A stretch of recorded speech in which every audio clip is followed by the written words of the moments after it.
지금도 이 포털 실검 상위 순위에 올라와 있네요. 네, 이번 항소심 결과 어떻게들 보셨나 모르겠습니다. 여튼 네티즌들은 격하게 뜨거운 반응을 보였습니다.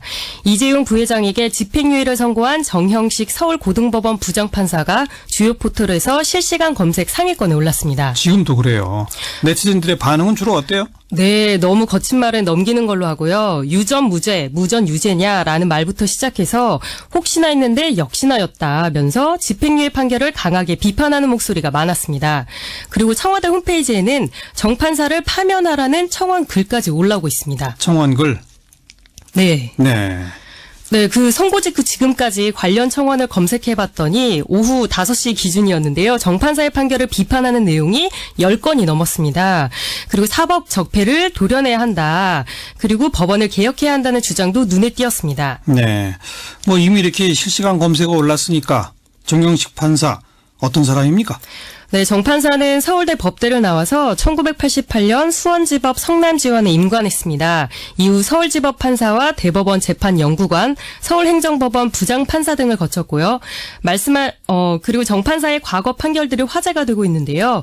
한명숙 전 총리에게 무죄를 선고한 원심을 깨고 유죄를 선고한 판사라는 사실이 새삼 회자되고 있습니다. 아, 그렇게 또 연결될 수도 있겠네요.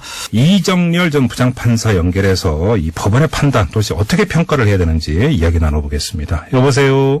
네, 안녕하십니까. 예, 안녕하세요. 이런 판결이 나올 거라고 혹시 예상하셨어요?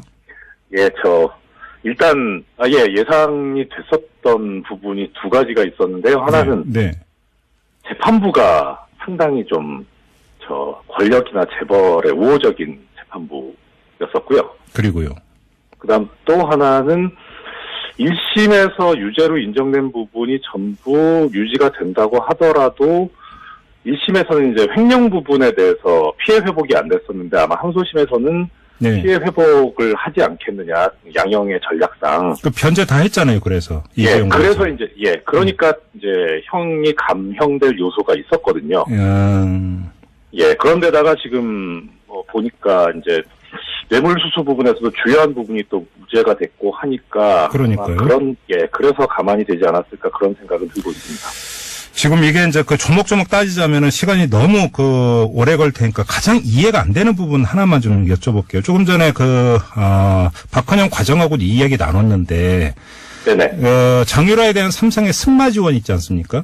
네네. 그러니까 말탄 사육료는 뇌물인데, 네. 말 구입 대금은 뇌물이 아니다 이런 거잖아요. 간단히 정리하면.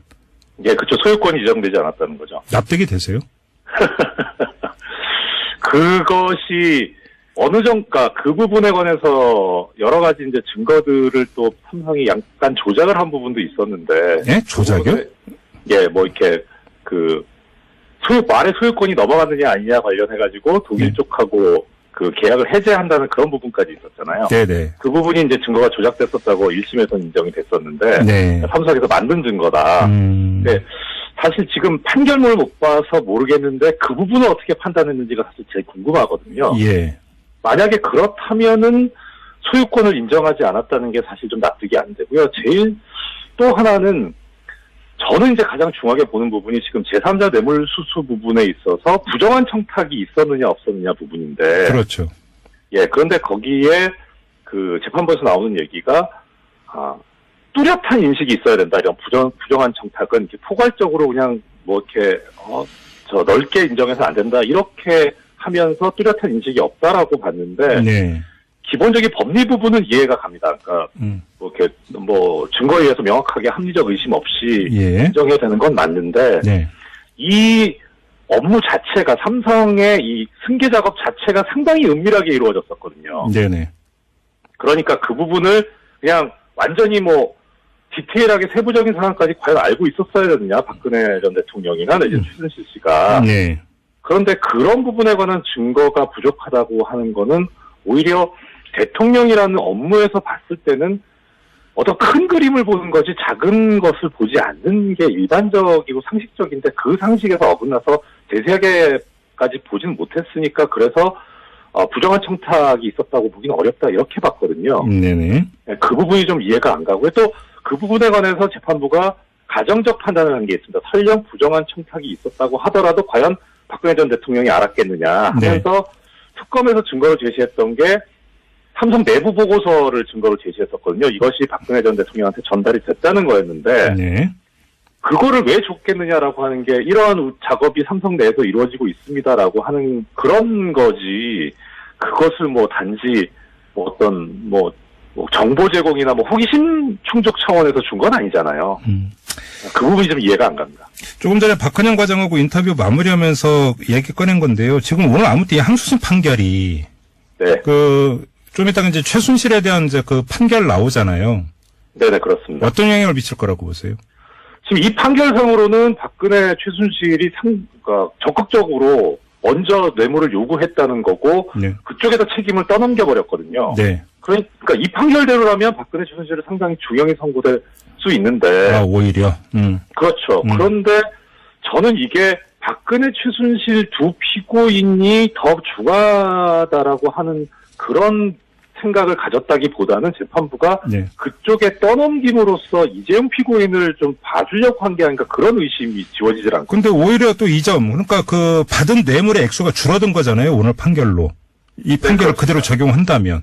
예. 그러면 뭐 이것이 예를 들어서 이제 적극적으로 뇌물을 요구했다는 행위의 성격 말고 네. 그 행위의 결과로서 그러니까 손해주게 됐던 뇌물의 액수가 줄어드니까 네. 이것이 판결의 양형에 또 미치는 영향도 있을 거 아닙니까?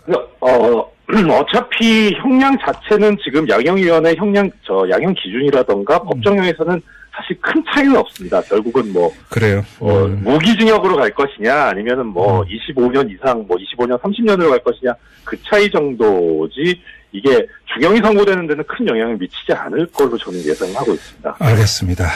자, 두 가지 이유를 대면서 또 한 가지 그 항소심 재판부의 성향을 말씀을 하셨는데 어떤 점에서 그 성향을 말씀하시는 겁니까? 과거에 그 정영식 부장판사, 이 재판장인 정영식 부장판사가 그 함영숙 전 총리에 대한 판결을 했던 적이 있습니다. 그때 1심에서 무죄가 선고됐는데 그걸 항소심 네. 유죄로 예, 맞아요. 했었거든요. 네네. 뭐 다른 거 뭐 어떤 증거 판단이나 그런 것은 뭐 재판부의 어떤 재량이나 고유 권한이라고 하더라도 네. 당시에 이 판결이 가장 문제가 있었던 게 1심에서 믿지 않았던 그 증인의 증언을 항소심에서 다시 불러서 물어보지도 않은 상태에서 못 믿겠다고 뒤집어 버렸었거든요. 네. 믿겠다고 뒤집어 버렸었거든요. 그러니까 그동안에 이제 그 당시 법원, 지금도 그렇습니다만 법원에서 계속 해오던 그런 그 원칙인 공판중심주의와 관련해서 증인은 직접 물어봐라 이렇게 신빙성을 뒤집을 거면은 네. 그런 대법원 판결이었는데 그걸 정면으로 위배를 해가지고 심리를 해서 유죄 판결을 선고해서 좀 무리한 재판 진행을 한다. 네. 그런 생각을 가졌었는데 그게 이제 어떤 이 재판부 성향 때문이 아닌가. 뭐 다른 재판에서도 안 그랬었거든요. 예. 그러니까 이런 권력이나 재벌에 대해서 상당히 우호적인 판결을 하는 재판부라서 사실 좀 이 재판부에 배당이 됐다고 처음에 알려졌을 때 상당히 걱정도 되고 예상도 됐었거든요. 오히려 좀 애청자 여러분들께서 어떻게 들으실지 모르겠습니다만 네. 저는 무죄가 안 나온 게 다행이다라는 생각을 하고 있습니다. 그래요. 예. 알겠습니다. 아무튼 사실 1심 판결에 나왔을 때 이재용 부회장에 대한 1심 판결에 나왔을 때 저희도 그때 이제 인터뷰를 진행을 했는데 한 분이 어떤 우려가 있냐면 이게 항소심에 가서 집행유예로 갈 가능성을 우려를 했었거든요. 네, 저도 그런 얘기를 했었습니다. 그러니까요. 근데 이게 설마 했던 것이 좀 현실화되면서 이 상황을 어떻게 받을지 정말로 많은 분들이 아마 의아해하는 것 같아서 지금 인터뷰를 진행을 했는데 박헌영 전 과장은 황당하다는 표현을 쓰더라고요. 안 그래도 지금 법원이 거의 뭐 신뢰도가 거의 바닥에 가까운데 이 판결로 인해서 더 이제 지하로 추락하지 않을까 싶어서 참 안타깝습니다. 알겠습니다. 자, 그 문제는 나중에 다시 한번 좀 짚어보도록 하고요. 오늘 말씀 여기까지 들을게요. 고맙습니다. 예, 감사합니다. 이분이 어떻게 보는지도 궁금한데요. 네. 최순실 씨가 독일로 돈을 빼돌릴 때 국가 대표팀을 삼성이 후원하는 것으로 하자면서 삼성이 협조를 받으려 했다라는 언급을 했던 인물이 있습니다. 최순실의 최측근이었던 박헌영 전 K스포츠 과장 연결해서 오늘 판결 어떻게 보는지 잠깐 얘기 나눠보죠. 여보세요. 네, 여보세요. 예, 안녕하세요, 과장님. 네, 안녕하세요. 자, 오늘 2심 판결에 나왔는데요. 어떻게 보셨어요? 굉장히, 한 대 얻어맞은 기분이고요. 그래요? 굉장히 황당합니다. 어떤 점에서요? 뭐 일단은 1심에서 나왔던 형량이 오히려 늘어나면 늘어났지 네.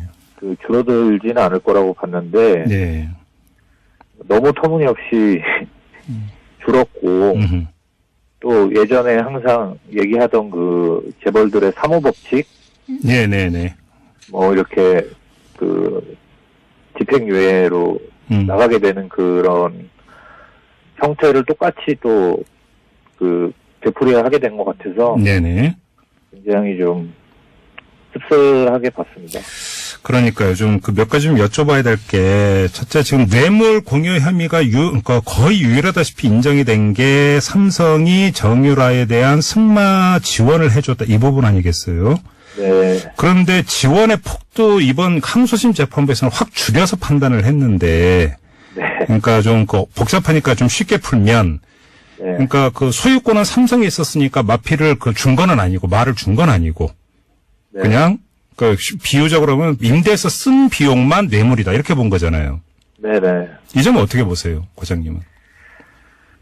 뭐 저는 좀 저도 그 부분 지금 말씀하신 그 부분을 제가 이제 판결문을 조금 읽어봤는데 예. 조금 뭐 제가 이렇게 말씀드리면 어떨지 모르겠지만 조금 저는 좀 말장난 같다는 생각이 들었어요. 아, 말장난. 네. 어떤 점에서요? 일반인의 예. 입장에서 예. 그러니까 제가 뭐 법리를 해석할 수 있는 어떤 그 법리학자는 아니지만 네. 기본적으로 마피를 그 제공해서 무상으로 사용하게 한 거는 뇌물로 인정한다. 네. 그런데 마필 구입 대금을 뇌물로는 볼 수 없다. 이렇게 그렇죠. 바로 하셨거든요. 그거죠. 네네. 그런데 저는 그 부분이 이해가 안 가는 게 그러면 네. 예를 들어서 제가 뭐 고위공직자분들한테 제가 돈이 좀 많아서 네. 뇌물을 주고 싶은데 음흠. 뭐 직접 주면 안 되니까 네. 예를 들어서 제가 뭐 슈퍼카 뭐 롤스로이 뭐 이런 차들 있잖아요. 네네. 뭐 벤틀 뭐 이런 차들 뭐 그런 차를 제가 사서 그거를 고위공직자들한테 무상으로 타라고 제가 주면 음흠. 그 차를 산 돈은 뇌물이 안 되는 겁니까?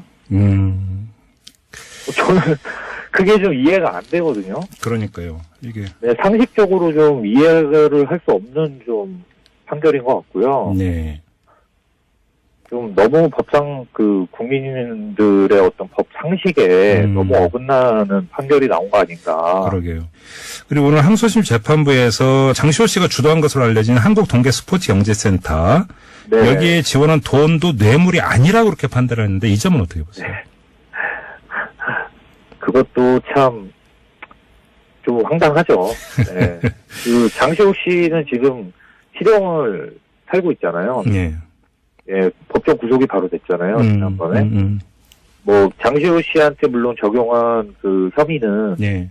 뭐 횡령 뭐 이런 거 다른 거지만 그 장시호 씨가 동계스포츠경제센터 운영하면서 제일 큰 이익을 본 사람이다라고 판단해서 예. 장시호 씨를 이제 곧바로 법정 구속한 걸로 제가 이제 그때 당시 알고 있는데 네. 그러면은 장시호 씨가 그렇게 불법적으로 뭔가 이득을 보고 뭔가 했다는 거는 다 인정이 이미 된 거 아닙니까? 네. 그런 동계스포츠경제센터라는 곳이 그런 곳이었고 네.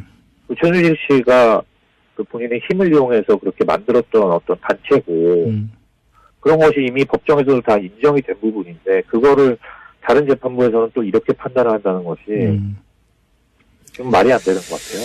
그러니까 말이에요. 참. 오늘 그 이재용 부회장에 대한 항소심 판결을 보면서 이게 또 그러면 그 최순실 씨에 대한 판결에 또 어떤 영향을 미칠지도 정말 관심사인데 이미 그 검찰 구형까지만 나온 상태인데